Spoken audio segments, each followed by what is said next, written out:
What's up, everybody?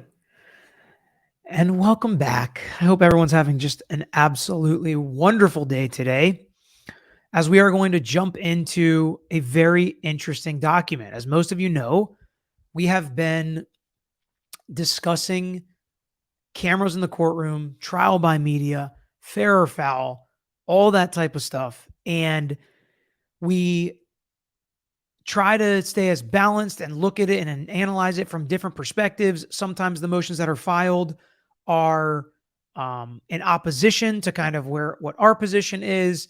And we've talked a lot about cameras in the courtroom, specifically with the Brian Kohberger case.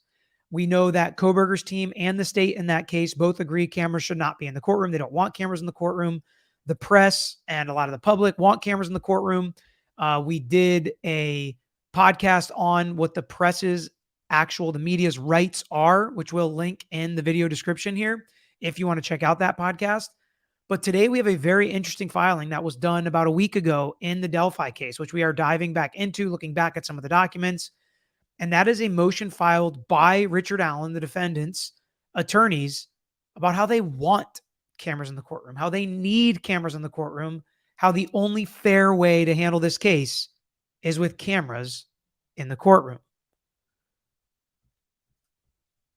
So let's take a look at this motion. Hit the like button, subscribe, do all that stuff if you haven't already. Share this YouTube page and channel with any of your friends that are following the Delphi case, because I'd love to hear their questions and comments in the comment section. And as we go throughout this document, let me know what you think in the comments. Let me know if you agree that in this case, cameras should be there. Let me know if you see a difference between Kohberger and Richard Allen and why one of them would want cameras and one of them would not, because it is very interesting. They're both accused of very heinous crimes, kind of similar crimes. Both are saying that they're innocent at this point, at least through their attorneys. So it's an interesting dichotomy when comparing these two. All right, motion for broadcasting order comes now the defendant Richard Allen by counsel, and pursuant to Rule 2.17 of the Indiana Code of Judicial Conduct, respectfully requests that this court issue an order authorizing the public broadcasting of future courtroom proceedings in this case. In support of said motion, defendant Allen states as follows. Rule 2.17 of the Indiana Code of Judicial Conduct generally prohibits broadcasting, televising, recording, or taking photographs in the courtroom in areas immediately adjacent thereto. So interesting. They have a rule in Indiana that generally prohibits cameras and photographs and recordings. However, the rule was recently amended effective May 1st, 2023. So what I'll say is this is the future. Cameras, recordings, all of that stuff. States and different jurisdictions are going to have to make decisions on cameras. They're either going to have rules that generally prohibit cameras, or they'll have rules that do this, as this rule was recently amended this year, empowering all Indiana trial court judges at their discretion to authorize the broadcasting of legal proceedings in their respective court proceedings.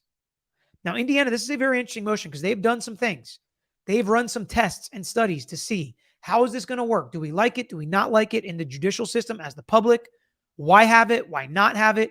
Interesting debates and discussions are happening in states all across our country. What are we going to do about cameras in the courtroom? People want it. There's an interest there. Why do they want it? Is it coming from an appropriate heart position and motive? Is it entertainment? Is it the Coliseum? Or is it educational? Do they want to know that justice is being had here in these courtrooms, in the judicial system that is supposed to bring forth justice? Is that actually happening? And if not, how can we change that with our vote and with our voice as the public? The rule permits public broadcasting so long as the means of recording will not distract participants or impair the dignity of the proceedings, and so long as the broadcasting is restricted to non-confidential proceedings. So obviously, they're not going to record anything that's confidential or needs to be done under seal. But it's interesting that they say the main reason to not have cameras is to not distract.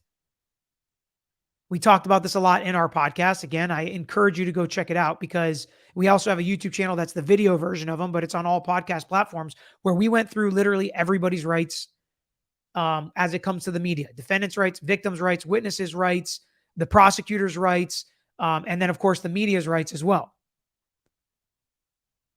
So not being a distraction was a much bigger problem back in the day when the cameras were huge and they were loud and you had to change videotapes and all that stuff.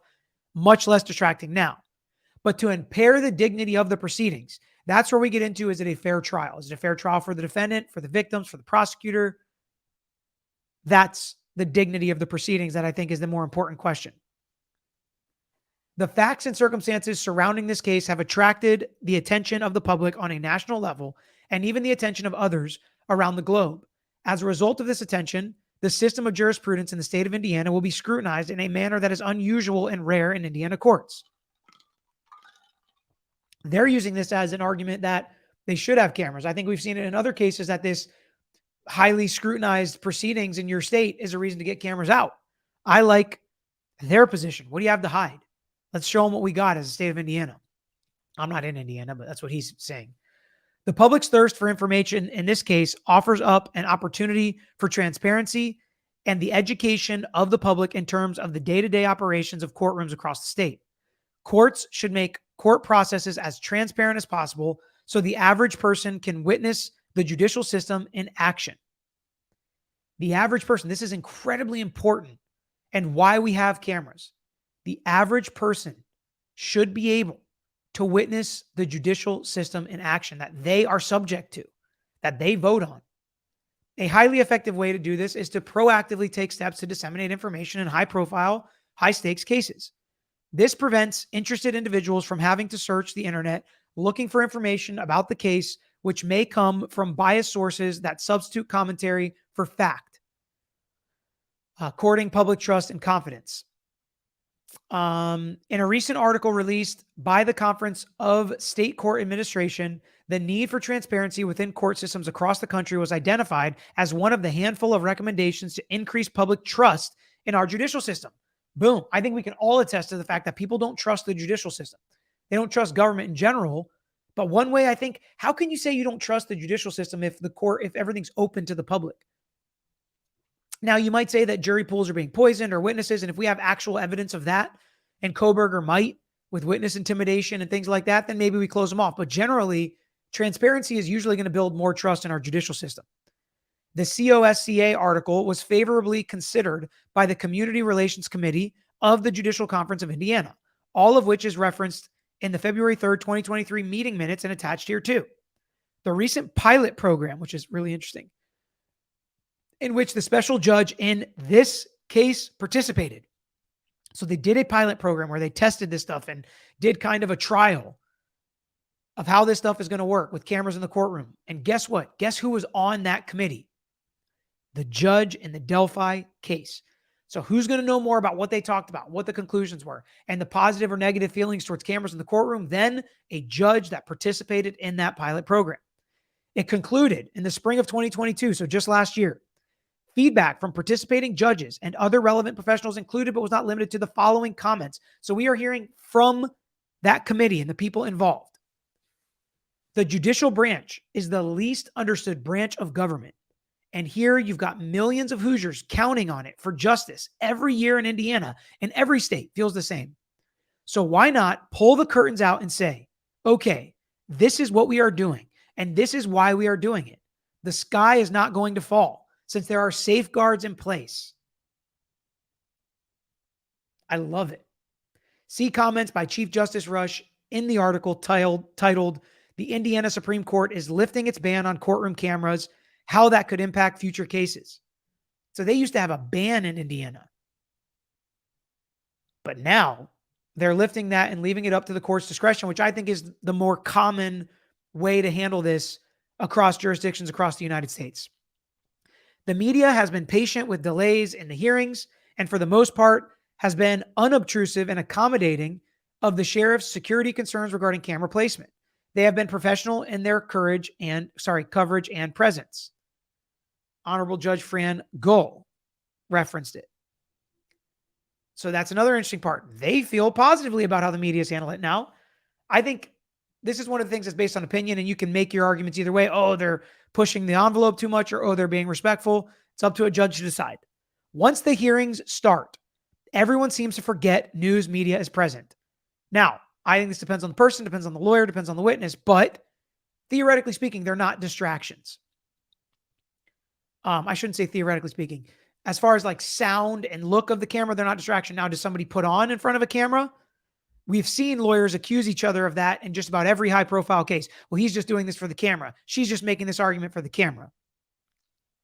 Especially in high profile matters, that if we have those cameras in there to show what is happening in real time and why decisions are being made and how they are being made, I think that they will educate the public. By Scott County Circuit Court Judge Jason Mount. And that is one of the big kickers that we dig deep into is what is the media's right and why do we have freedom of the press? To educate the public on the judicial system. That's huge. The justice system and the general public will benefit from a public broadcast of the pretrial proceeding and any trial that may occur in this cause for the following reasons. So why do they think the public needs cameras in the courtroom? The proceedings will undoubtedly generate a high level of viewership, all of which will offer up the opportunity for constructive feedback at the conclusion of the case. I don't know how much people really want constructive feedback about the conclusion of the case. This in turn will provide an opportunity for the Community Relations Committee of the Indiana Supreme Court to consider further modifications of CJC Rule 217 to benefit the citizens of Indiana. Now that's true. We can use this and say, well, if it goes well, all the more reason to have more cameras in the courtroom. If it goes poorly, maybe we need to ban cameras. The sitting judge in this case has participated in the pilot program, communicated her positive experiences with cameras in the courtroom, and therefore her past experiences with the process will instill a high degree of confidence that the process will be carried out with efficiency and will not hinder and or materially alter the proceedings. So she has positive comments on it. Perfect person to try it. The Carroll County Circuit Court is an unusually large courtroom, which offers up adequate space to allow for broadcasting teams and the various actors involved in the proceedings to work in an unobstructed manner. The courtroom's traditional construction and decor also offers up a solemn setting, which will further mitigate against individual conduct that might otherwise be distracting to the proceedings. So we're not going to have a lot of distractions because there's plenty of room for cameras in the courtroom. Good argument. They're knocking off every argument against cameras in the courtroom one by one throughout the investigation in this case. So they're saying the other side better not say we don't want cameras or media presence, because throughout the investigation, law enforcement authorities have routinely sought out the help of the public through press conferences, allowing the public to observe the proceedings to their finality. By allowing that, we will build trust of the public moving forward. In contrast, any attempt to maintain confidentiality with future proceedings would be inconsistent with the concept of transparency as recommended by COCSCA and the Community Relations Committee of the Supreme Court of Indiana. So the other side better not say we don't need cameras now, because they were using press conferences. They wanted to involve the public. Now they don't want to involve them anymore. We, the defense, want to continue to involve the public. The passage of time since the commission of the crimes has resulted in the aging of the handful of child witnesses that once existed in this case. Therefore, Defendant Allen's legal team anticipates there will be very few minors, if any, who will testify at the trial in this case. Again, another argument made against cameras would be, well, there'll be minor witnesses. Well, let's knock that down because it's been so long.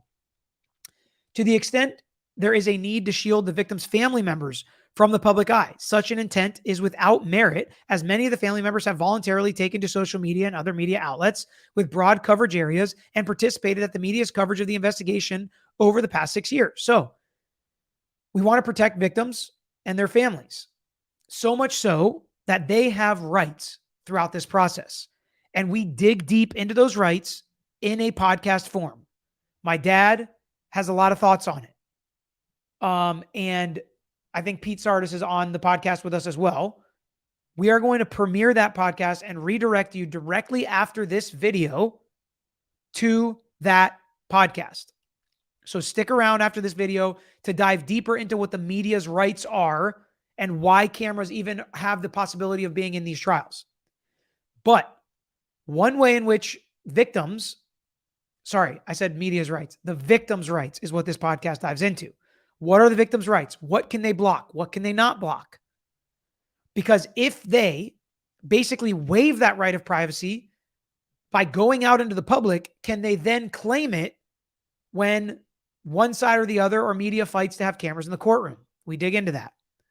Next, counsel for the defense anticipates that many of the witnesses will be law enforcement officials and other experts who will likely testify regarding the specific areas of expertise and therefore individuals who are generally comfortable in the courtroom.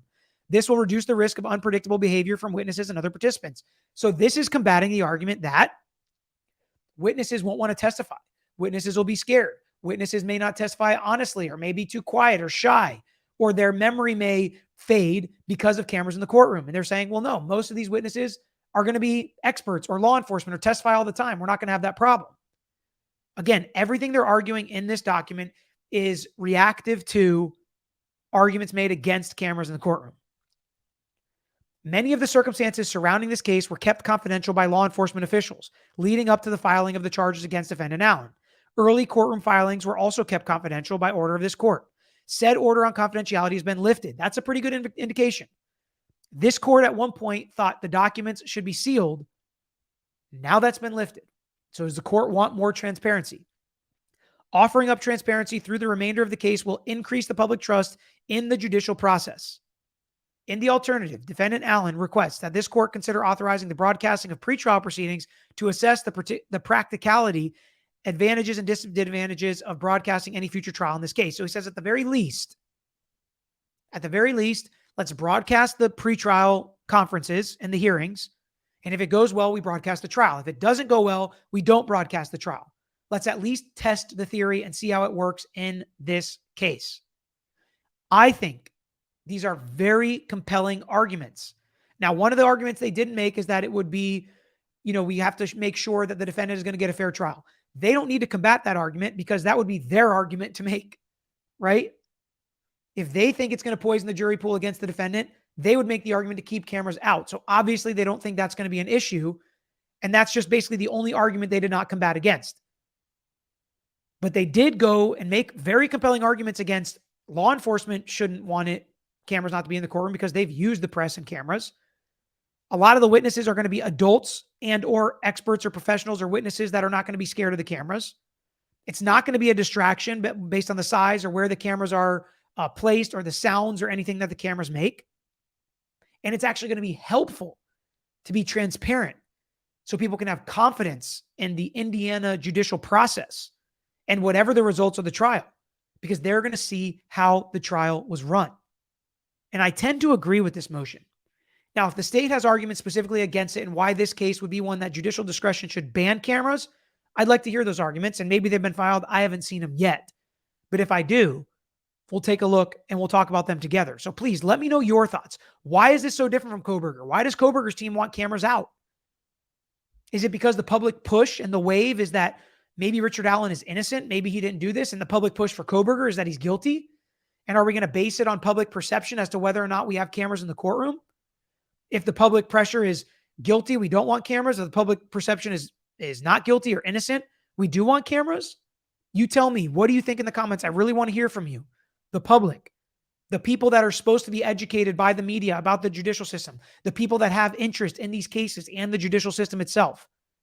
Tell me your thoughts and hit that like button if you've enjoyed this type of content, breaking down these documents in the Delphi case, and stick around because we're going to redirect you now to the podcast, diving even deeper on victims' rights when it comes to cameras in the courtroom and a trial by media. But for now, that's all we've got. Thanks for joining us. Hit that like button on the way out. Thanks for watching another episode of The Lawyer You Know. If you enjoyed this episode, please hit the thumbs up and share with your friends who might be interested here on YouTube. And of course, don't forget to subscribe to our channel. You can also follow us on all social media, Twitter, Facebook, TikTok, at Lawyer You Know. But on Instagram, we are still at Tragos Law. So look us up on there. And don't forget to listen to the Lawyer You Know podcast, available on all major podcast platforms. If you have a case you want to talk to us about, if it's a personal injury case, wrongful death, catastrophic injury, car accident, or slip and fall case, please email us lawyeryouknow@gmail.com. Of course, all of these links I just mentioned are included in the description below on this episode and every episode. So until next time, this is Peter Tragos, the Lawyer You Know.